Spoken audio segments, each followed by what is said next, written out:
Here we're on Louis again. What we're looking at here is the white elephant. They say that they embody power in those that own them. These poor things are chained up. I don't know if you can see it on their leg. They're just rocking back and forward, back and forward.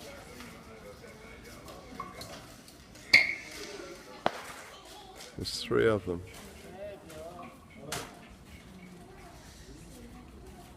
Myanmar. I don't know how old they are. At the one on the left, probably there, killed its handler last year. It was on heat. Wrong place at the wrong time, and he got tusked, I suppose. It's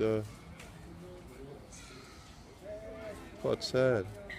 They're really gentle, they're just rocking, sort of silent monsters.